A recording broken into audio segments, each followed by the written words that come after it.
Kalau tak ada diorang ni tuan-tuan, belum tentu lagi kau dapat gaji banyak macam tu.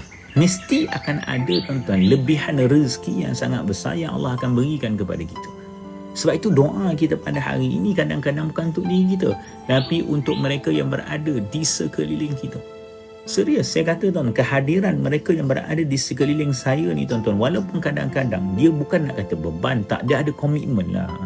Bang, ada komitmen bang, bukan tak ada komitmen.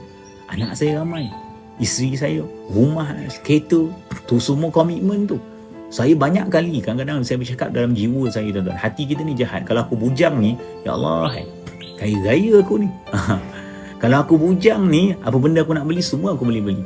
Kalau tak ada anak, kalau tak ada isteri, gaji kita total tuan-tuan, gaji kita 6,000 lah. Ya Allah, untungnya hidup aku ni. Kita selalu cakap macam tu. Kadang-kadang tuan-tuan, dalam jiwa terlintas, syaitan datang. Kita kadang-kadang tak sedar.